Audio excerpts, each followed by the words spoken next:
So, of course, I want to start by saying thank you, everyone, for joining. My name is Cody Armstrong, and today we're discussing drawings, tips, and tricks. And the idea behind today's webinar was really to go through a lot of the frequently asked questions that we get around drawings and new Onshape users. So, really intended for those that are new to Onshape and have a few basic questions about how to do, the simple operations in drawings. How do we export to DXF? How do we go about creating a custom template? How do we go about doing different things that are, of course, necessary to creating professional drawings in Onshape. So I put together about 10 tips to discuss all the different questions that I get asked quite often. So let's dig into it. Now, the agenda today is pretty straightforward. As I always say with these webinars, I really encourage you to ask any questions that you'd like. There's a questions dialog in the GoToWebinar control panel. Feel free to ask any question, and I'll do my best to stop and answer those as we go through today's webinar. So the agenda is really short, really brief. We're going to discuss drawings, tips, and tricks. Like I said, I have about 10 of them I put together just based on frequently asked questions. And then I want to walk you through how it's done in Onshape, of course. So we're going to walk through how to answer those basic questions that a lot of new users get when they're starting off in Onshape drawings. So as always, feel free to ask any questions, and I'll do my best to answer them as we go through today's webinar. All right, so let's dig in. Now, let's start with the first tip. And the first tip, create drawing of. And the commonly asked question that I get here is it possible to create a drawing and automatically insert orthogonal views? I always do a front, top, right isometric, and I want a fast way to create a drawing of this part, this assembly, whatever it may be, with those 4 views automatically in. And the answer is yes. If you right-click in the part, you right-click on the part, or the assembly, or the tab, you'll see an option to create drawing of. And the reason this is important, it makes it just very simple, to create a drawing of a part. You can just right-click the part and choose to create drawing of. The biggest thing, though, that this gives you is it gives you this option for 4 views. And it's an option when you're choosing a template. So you'll see in the bottom screenshot here, when you're choosing your template, there's an option for 4 views. And like the name implies, this will automatically insert that front, top, right isometric view without you having to go in and drag and drop and so on. So again, the question that often comes up is it possible to create a drawing and automatically insert all the views? And the answer is yes. And the easiest way to do that is just to right-click whatever it is that you want to make a drawing of and choose Create Drawing Of, and then whatever that part or assembly is. Then in the choosing of the template, you have that option in the bottom left corner for 4 views. Right? So those are the 2 key things that I would stress if you're trying to do that type of workflow. So again, to reiterate here, let me jump into a document. Let's right-click this assembly, for instance, and you'll see the option again, Create Drawing Of, and then whatever you're right-clicking on. The biggest thing that this gives you is this option here for 4 views. And as the name implies, that gives you the views. But the big thing that I get asked often as well is, why is this grayed out, right? If I go to just create a new drawing and don't right-click a part, then this option is not available. And that's because it doesn't know what part that you want to pull the views from. So right-clicking a part, right-clicking an assembly, you have that option to create drawing of, and more importantly, that will give you this option for 4 views. Just makes it easy to insert those orthogonal views without having to manually go through and do it. So that's my first tip. Another, again, commonly asked question, do I have to manually insert each view? Especially in those standard orthogonal cases, no, you can just use the 4 views option. All right, so my next tip, and this is just a general tip about Onshape drawings, is it's a commonly asked question, and something that we see kind of misused quite often is you do not have to have a separate tab for each drawing in your document. The reason we stress this is, you can have dozens of drawings in a document because, of course, you may have dozens of parts, hundreds of parts, sub-assemblies, and so on, and all of this is going to warrant many drawings. And what we've seen happen is many tabs being created. And it's not necessary. You can have multiple sheets inside of a drawing. So again, the big thing I want to stress here is you do not need, in most cases, separate tabs for each drawing. You may have your own logic for why you like to do that, but in general, I would say it's best if it's all document related, all project related, to put it all inside of one drawing and have multiple sheets. So there's a sheets icon in the toolbar. If you click that, it will show you all the sheets in your drawing. And if you click the insert sheet, it will give you a new blank sheet in your drawing. And again, you can have as many sheets as you want. The other thing I would stress is these sheets have separate properties and references. So you can have different scales on different sheets, or I can have one sheet point to the assembly properties and one sheet point to the part properties, and I can do all those combinations of things that I would want to do in a typical project, where I may have top level assembly drawing and then I may have subsequent parts, even sub-assemblies with their own drawings, and I want them to link their own special properties. So just keep in mind, you can have sheets with separate properties, properties by scale and so on, and also different references. And I'll discuss this in greater detail in a second, but each sheet has a reference to whatever the first thing is that you inserted on that sheet, whether it be an assembly or part, and that's where it's grabbing all the properties and so on. Now, the other thing I would point out with this is, as you get more and more sheets, it's going to become important to organize them, and you have the option in the Sheets menu to move up and move down. And I would really stress that because I think a lot of users want to see, maybe top-level assembly, then sub-assemblies, then parts in that specific order, and the way you do that is with move up and move down. All right, so real quickly, let's jump back into a document here and just discuss the Sheets icon and getting into that Sheets menu. It's the far left icon in the toolbar of your drawing. So if I left click, it loads all of the various sheets. Now, if I want to create a new sheet, it's just a matter of clicking Insert Sheet. You'll see to the very top here. In the gear drop-down menu, you have options like Rename. Rename the sheet, of course, Properties, Delete, Move Up and Down. As I mentioned before, great for organizing those sheets. Now, I also mentioned before that sheets have specific properties, so I can set the scale for this and make it different than the others, of course, and I can go in and change different things like, for instance, the reference. So I'm going to get into the reference in more detail in just a bit, but this becomes important when you want to insert linked properties, right? I want to drop in a part number, and if I change the part number, I want the drawing to automatically update, or the revision, or whatever it may be. So the reference, I'm going to go into greater detail in just a second what this is, but just keep in mind each sheet has its own reference, and you can change that. So it's going to make more sense in certain situations to point to a part rather than the assembly. All right, so this is the Sheets menu. Again, but as I mentioned before, you can move them up and down. You can delete, rename the sheet, and then go into the properties like we mentioned.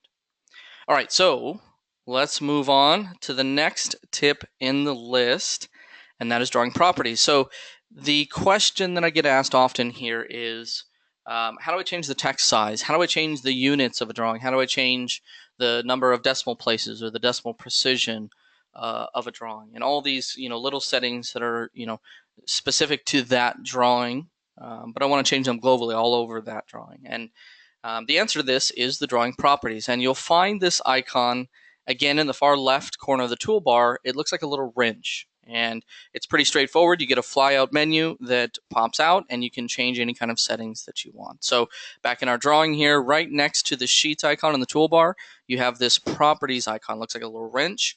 If you left-click that, you have options like the text size, the decimal length, precision, and so on.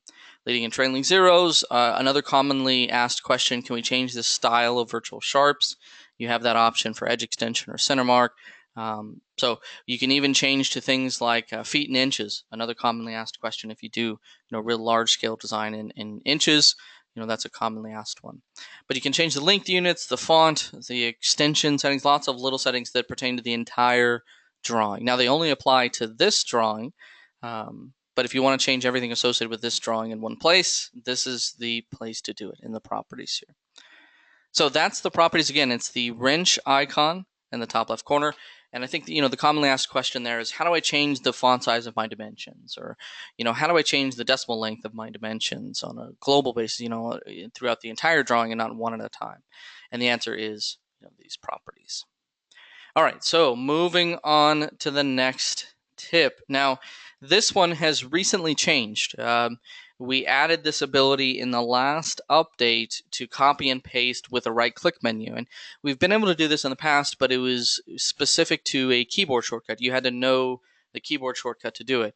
But this is just something that can save you a lot of time if you do a lot of reinserting of notes or things like that, where you find yourself constantly, inserting over and over again these same steps. I can easily use a copy and paste technique, very similar to how I'd copy and paste a sketch, for instance, in the model. You do the very same thing with something like a note. Now, the way you do this is a right-click, copy, right-click, paste. It's very similar to copying and pasting a file in Windows, for instance. So you can right-click a note, I can say copy, and then I can right-click where I want to paste that note, and I'll see the option to paste. And it's pretty straightforward. Again, the right-click menu options are relatively new. In fact, they're just a few weeks old now. But you have been able to do this in the past with keyboard shortcuts. Now, if you're a Windows user, it's Control-C, Control-V, again, just like copying and pasting a file, for instance. On a Mac, it's Command-C, Command-V. But again, the same process as you would use in your native operating system. So those are supported in Onshape as well. To give you a simple demo of how this might work, let's insert a note. Let's say copy/paste, right? So we insert our note. I can right-click copy, then choose where I want to paste the note, right-click and paste it, and it will drop it into position, right? Now, you can see there it doesn't recognize the cursor yet. That's something that we're working on, but it will paste that note into place. You can drag it anywhere you'd like. Very useful if you find yourself constantly inserting a lot of similar notes, or other things as well, annotations, tables, and so on. All right, so that's copy and paste. And again, you can use the right-click copy, right-click paste, or you can also use keyboard shortcuts, Control-C, Control-V, for instance. All right, moving on. Again, feel free to ask any questions that you'd like. There's a questions dialog in the GoToWebinar control panel. Feel free to ask any question, and I'll do my best to answer them as we're going through things. So my next tip is hole callouts. This is another commonly asked question. Does Onshape have hole callouts? And the answer is yes. And again, the unique thing here is it will automatically pull that information from the 3D model, right? So it's grabbing that hole feature information that you use to create the hole, and it's dropping that into a drawing for you. So it's very convenient, and it is a command in the drawing toolbar. It's just one of the commonly asked questions that we get, right? Question, is there any plan to add a thread command? It could come with a flyout and so on. Forgive me, I can't see all of it there, but I would say there is a thread feature, a custom feature in the feature script library that you could use today. I don't know that we have a plan to actually add threaded holes, actually cut the thread, I should say, into the 3D model, at least as of today. And it's something that it's done in FeatureScript with a custom feature. It adds a lot of complexity to the model, and in many situations, it doesn't help. Especially when you talk about CAM for machine toolpaths, and most of the time, the engineers just want the whole call out in the drawing. So I don't know that we have a plan today to add a thread feature. I would say if it's very important to you, definitely let us know. There's a feedback tool under the help menu. That's valuable feedback. Most are requesting today whole callouts in the drawing. So did you say each sheet has independent properties? Yes. So you do have independent scale and independent reference for each sheet. So I can change the properties that it's pointing to, or I can change like the default scale, for instance. Right. How to control revise sheet numbers. So let me jump back into a drawing here. So sheet number, I'm referring to, by the way, the sheet number in the actual title block, should be automatically linked if you use one of the Onshape templates. If you use a standard Onshape template, there's a note here linked to the sheet number. So, as I go to sheet 2, it's going to say sheet 2 of 6. It will maintain that number automatically. If you move them up and down, that would of course update it, but you shouldn't have to manually insert the sheet number. That should, at least the way I would recommend doing that, is being a part of the properties so that it updates automatically. You don't have to think of it separately. So, and by the way, this is default behavior if you're using the Onshape provided templates. If you add a new sheet, it should automatically link to that. How did you add the logo to the bottom right? That is a command for insert image. You'll find it in the far right of the toolbar. You can insert your company logo as an image, or in this case, this was actually converted to a DXF and insert as a DXF. But if you have a company logo, especially if you want to color, company logo in your drawing, I'd recommend insert image. It's on the far right of the toolbar. So again, insert image, insert DXF, depending on what format your logo's in. Is creating drawings in the iOS app in the works for the future? Yes, it's something we're definitely very aware of the need for. I would say that's something that's on our radar for the future, absolutely. Need to swap sheet numbers sometime. Well, I mean, I guess you can always just change the note. It is a note. You can change it to anything you'd like and essentially break the link to whatever's linking it to that number and type in whatever you'd like in those scenarios. But yeah, it's by default should link automatically. All right, so moving on to my next tip that I have here. So again, whole callouts. The key thing here to keep in mind is all you need to do is select the whole callout command from the toolbar, left click an edge of a hole that was created with hole feature, and it will automatically grab all the whole feature information and drop that into a callout in your drawing. Now, the command you'll find right here in the toolbar. Right here's whole callout, and again, you just left click an edge of any hole created with hole feature, and there's your callout. Right. So again, it's pulling that information from whole feature in the solid model. I don't have to create this as a note, and of course, the big thing there is if I change the hole, the callout will of course update. All right, so that's whole callouts. You'll find them on the far right of all the different dimension tools in the toolbar.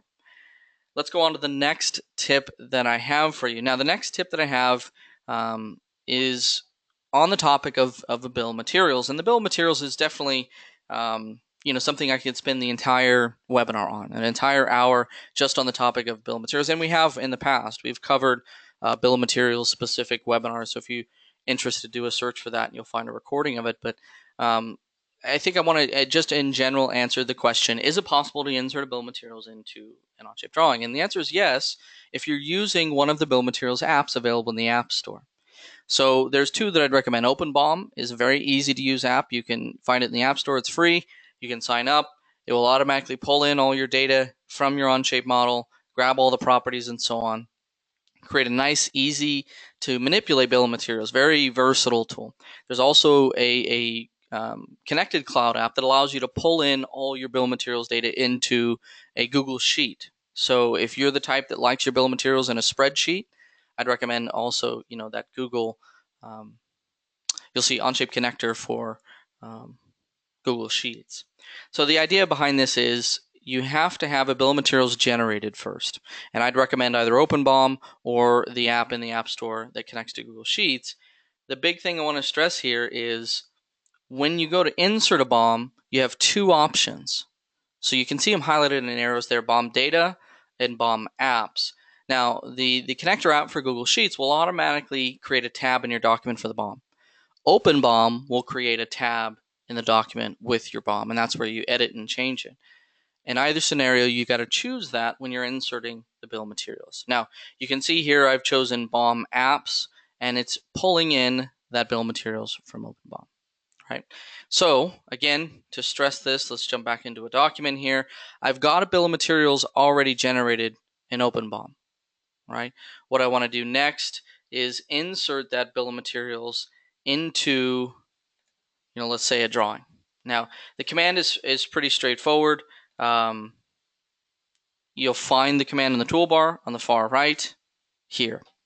The key to the command again is choosing whether you have BOM data, whether you brought in BOM data from something like Google Sheets, or you're using a BOM app like OpenBOM. You can see when I go to BOM apps, here's OpenBOM, and I can drop in my bill of materials.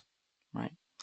Now, OpenBOM is a simple solution to generating bill of materials, but it's also a robust way to do it. If you wanted to insert more tabs, for instance, more rows into your bill of materials and add various things that may not necessarily be modeled, for example, you can do all of that. So you can manipulate the BOM. It will update. If Onshape updates, it will automatically grab all the properties. So you can see it's grabbing description, part number, revision, state, and so on. So that's insert BOM. You'll see it on the far right. It's just a commonly asked question. The key thing to keep in mind is it's dependent on you creating that bill of materials, either in OpenBOM or in the app that connects to Google Sheets. All right, so moving on, let's get into the next tip. This is another commonly asked question. How do I insert a flat view, a flat pattern into a drawing? And it's another commonly asked question. I want to insert my flat pattern, and maybe I want to see bin lines, and I want to see, bin notes and things like that. And the answer is yes, you can. It's an option when you're inserting. So when you choose insert, there's a little icon there for flat pattern. You'll see it. I have highlighted there in the screenshot, but you'll see flat pattern. If you left click that, what will happen is all the flat patterns associated with each of your Part Studios will automatically pop up. So you can see there, flat pattern of this. So you'll see flat pattern of whatever the part's name is, only when you click that icon. And that's the key thing I would stress is you won't see the flat patterns unless you click this. So just keep that tip in mind. Jumping into an example here, say I go into a drawing and I go to insert my view. I choose what part or assembly, right? You get your select part or assembly. Here is the icon that I'm referring to. So right here, you'll see flat patterns. You have to left click that, and then any parts with sheet metal, you'll see flat pattern of, whatever that part's name is, right? Left click, and I can insert my flat pattern. So another commonly asked question, if you're laying out your flat pattern in the drawing view, I think commonly asked is, I want to see the bin lines and the bin notes. How do I get that view inside of Onshape Drawings? And the answer is just when you're inserting your views, make sure to click that icon for flat pattern, and then you can choose any flat pattern of any part that you have in Onshape. So that's the next tip. Again, inserting a flat pattern. You'll see it in the insert option when you're inserting into your drawing. Question, is it possible to change the whole callout format? No, I mean, we could talk about pretty extreme workarounds, but there's not a simple way to change the format of it as of today. It's pulling that info from the standard whole feature. So there's no way to change the format. Of course, you can override each one individually, but there's no way to change the format as a whole as of today. All right, so importing and exporting drawings. So the next question that I wanted to address here is it possible to import DXFs or DWGs? And is it possible to export DXF and DWGs? These are the commonly asked questions, especially if you've come from other CAD software or you just get a lot of different CAD data that's 2D. DXF and DWG have been around a very long time. And if you work with anyone that does 2D drawings, chances are they work with those two formats. So DXF and DWG, you can import and export, and it's pretty straightforward. There's no difference between importing DXFs and any other format, but I do want to mention this because it's brought up quite often. So again, yes, you can import a DXF. Yes, you can import a DWG. We do have the ability to make minor adjustments to drawings. So if you import a DXF, you can make small tweaks to the drawings, but we're not a full-fledged 2D drawing editor in that sense. We're really built around 3D modeling. So, if you're looking to totally revamp 2D drawings, there's probably better applications out there. But if all you're trying to do is just import and look at and maybe make a minor tweak here and there to your drawings, we work well there.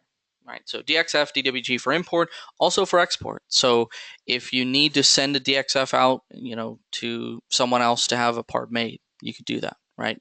It's a matter of right-clicking the tab, and you'll see that option to DXF DWG. Another commonly asked question is it possible to take Onshape drawings and save them as a PDF? That's a common workflow. Maybe our PLM software requires a PDF of the finished drawing. It's a very common scenario. And so, yes, of course, again, when you right-click a drawing tab, you have that option to export, and you will see PDF in that list of options to export. Now, I'm not going to get into too great a detail on import-export. I think it's pretty straightforward. The thing I would stress is you can import from the bottom left corner of any document, right? So if I choose import here, I browse to a file, I can import that DXF, and it will translate it into a Onshape drawing. So import's very easy. The export is also just as simple. If you right-click a tab, you'll see the option to export. Just right-click any drawing tab, choose export. You have pretty specific options. So if I wanted to export a DXF of just the current sheet, I can do that. Or DXF at release 11, and with text exploded into polylines. So there are really specific options. If you have any kind of issues with importing, say that I take this DXF and I import it into whatever software and all the text falls apart, or I have some kind of an issue where it doesn't recognize the text, try exporting it or exploding it, into polylines. And that makes it easier for some software to translate. So especially important if you're exporting a lot of text, right? We have, hide and show underlines. This is only if you've changed the value, overridden the value of dimensions. But otherwise, pretty straightforward. I did mention before PDF. If you want to save to PDF, it's right there. That is an option as well.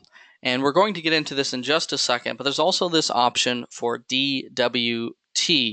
And the idea behind that is that's your drawing template. And the workflow today is we export the DWT and we import that into a document and store it so that you can use it as a template going forward. And I'll go over this in greater detail in a second.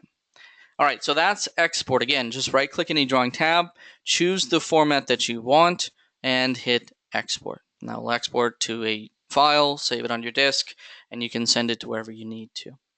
So those are the questions. Again, what formats do we support? We support DXF and DWG for import, and DXF, DWG, and PDF for export. All right, so a few questions. Can you change the size of the arrows used in dimension or the line weight? Those things are controlled by the template as of today, so there's no way to control that in Onshape as of today. That is something that we're aware of. You can do this today, but it requires another application, a 2D editor of some kind. And what you would do is you would open them up, change the line weight, save that as a DWT, and then when you import that, it would default to that. But that today is controlled by the template and is not adjustable inside of Onshape. So as of today, we still require in certain scenarios the ability to import that DWT and manipulate it in some other 2D CAD software, like a DraftSight or an AutoCAD or something, and then you can bring that back in. That's something we're actively working on eliminating, so we want to bring that under your total control, of course, inside of Onshape.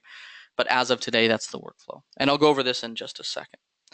All right, so the next question that I get asked very often, real quickly, one more question. Can you use a global variable common to all Part Studios in a document?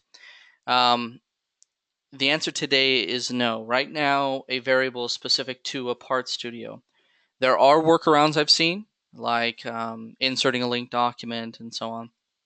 So there are techniques for doing this, but there is no way today to create a global variable that applies to a lot of Part Studios or even Part Studios across multiple documents. There's no way to do that as of today. All right, so the next question that I get asked quite often is it possible to insert properties of the part or the assembly into my drawing? So, I've gone through all the effort of creating all these custom properties in my Part Studio, my assemblies, and I want to insert notes that are linked to those properties. And it's a very commonly requested thing. It's something that nearly everyone does especially in their title block, right? And in the title block of the drawing, I want to insert a part and have it automatically fill out all these properties that I've already done, in the properties themselves. So it's just a simple way of linking everything and a clean way of managing that metadata. The key to this is the ability to insert a note and link that note to the referenced part or assembly. Now, it's very simple to do. So in your drawing, right, if you go to the note command, and let's say that I want to insert a note here, what you'll see is in the note dialog, insert sheet reference property, right? And if I hit that drop down, it's going to pull in all of the different properties associated with this sheet reference.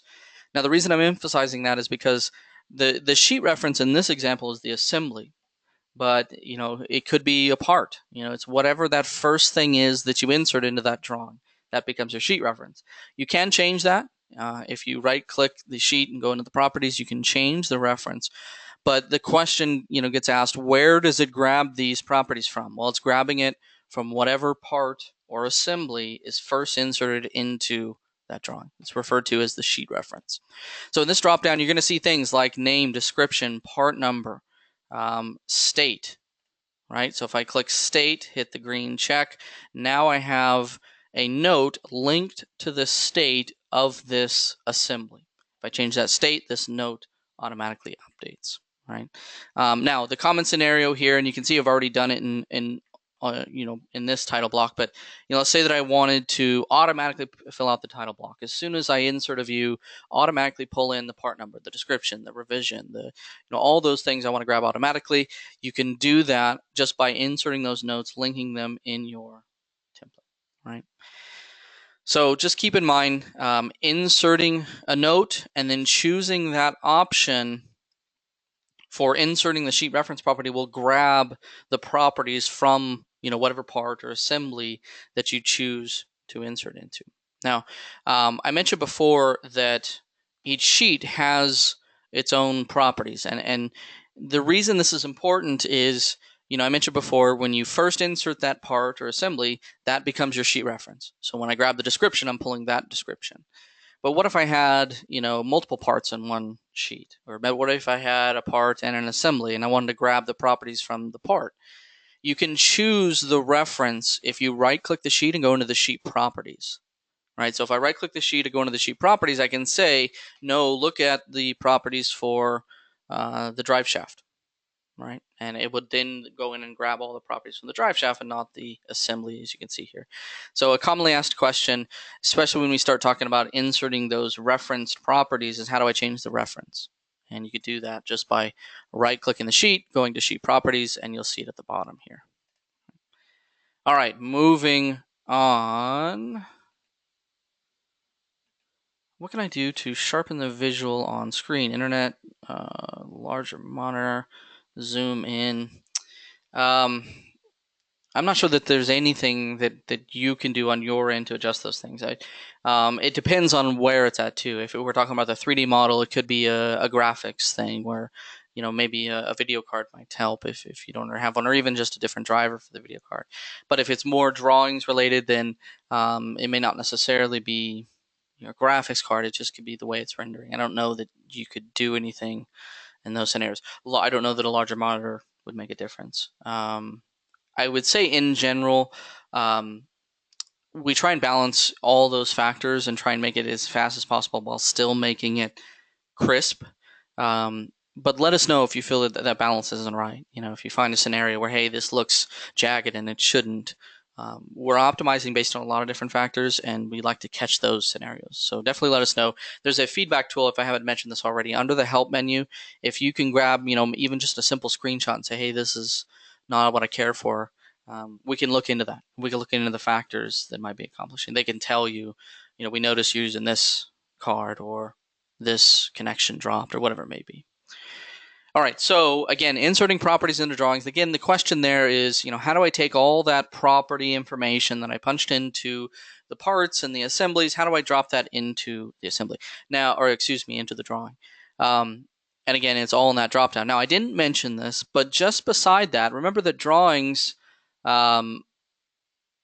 also have their own properties. So you have, the part or the assembly properties, but you also have drawing properties. You may have, approved by that's specific to the drawing and not specific to the part or the assembly. So keep in mind, just next to sheet reference properties is the drawing properties. And if you can also link to those just as easily as the part or assembly. Right. So, I think there are going to be scenarios where you have custom properties that apply to the drawing, but not part and assembly. And that's a scenario where you create drawing properties. All right, so let's move on. The last thing that I wanted to mention here, real quickly,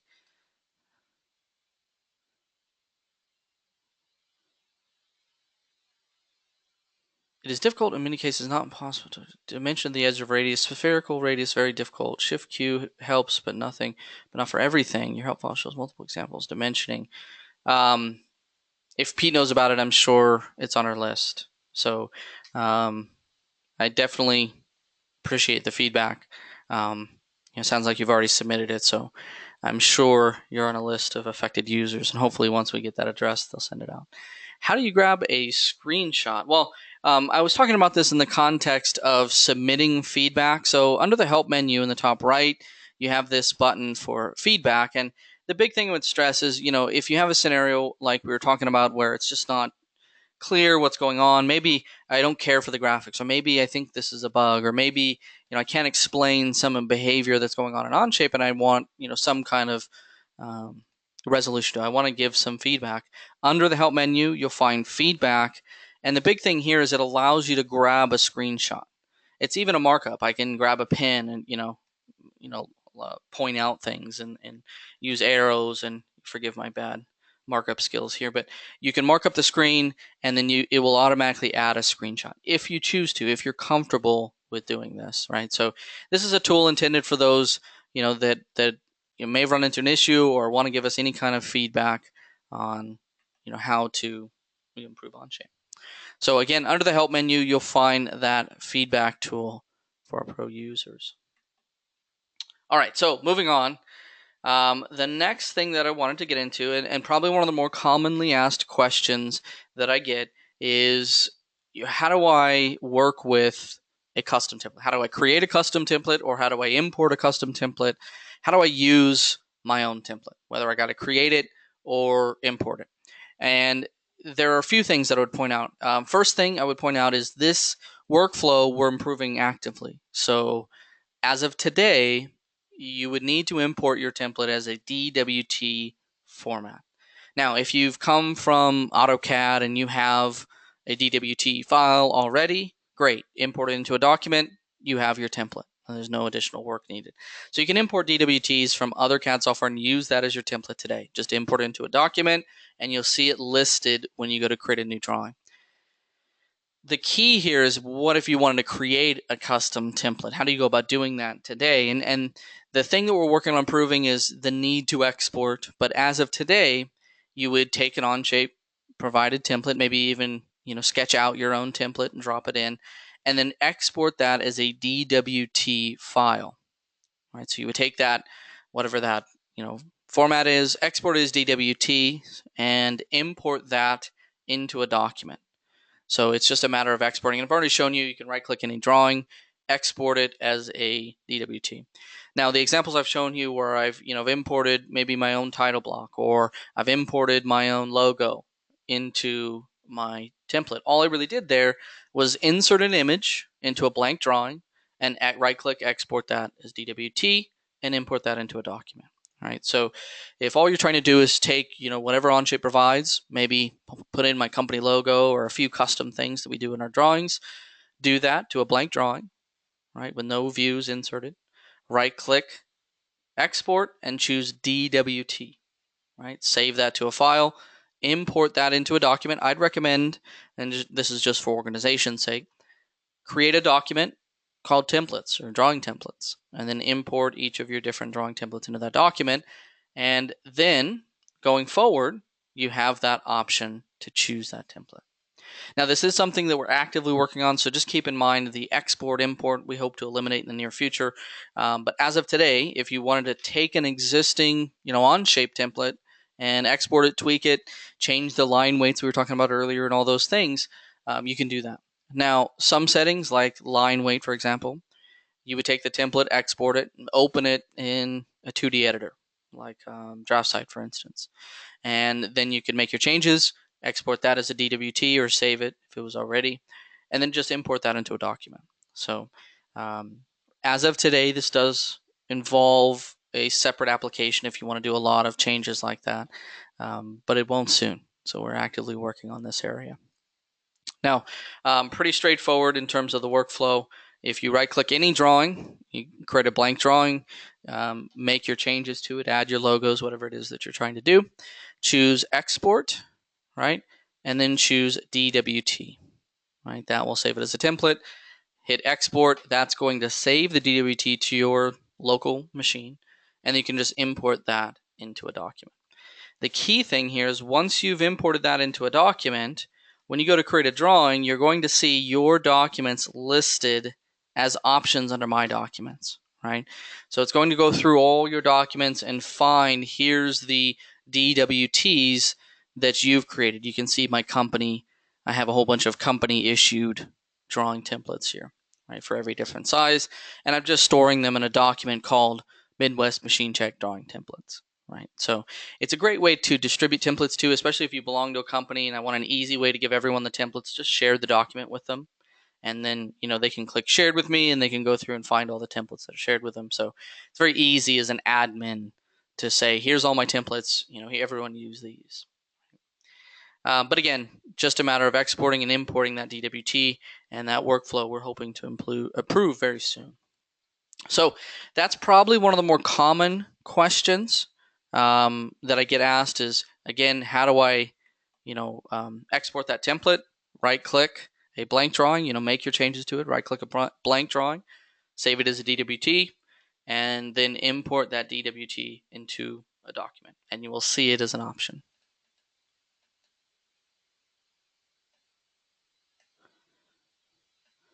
Question, not clear steps for custom template.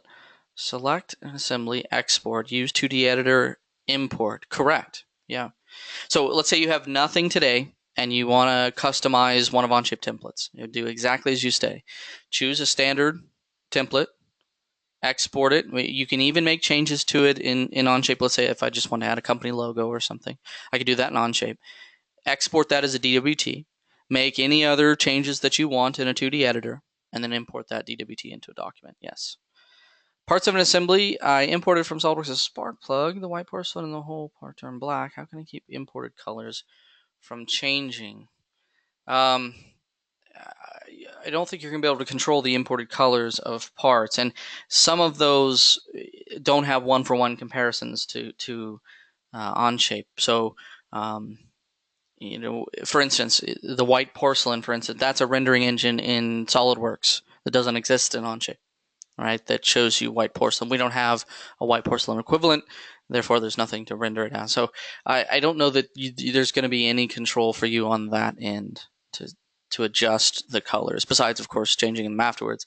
Now, you can change a lot of parts very quickly. I can control select or shift select a dozen parts at once and change them all at once, but there's no way on import to say map to these things, especially in the case of like porcelains or wood grain, those textures that are not just colors. I think it's going to import as an arbitrary color. All right, so that's what I had planned for you. I am going to stick around and answer any questions that you have. There's a questions dialogue. Again, if you haven't had an opportunity yet, feel free to ask any question in that questions dialogue. I will stick around and make sure that I get to all of them. But that's what I had planned. I want to say thank you, everyone, for joining, and have a good day.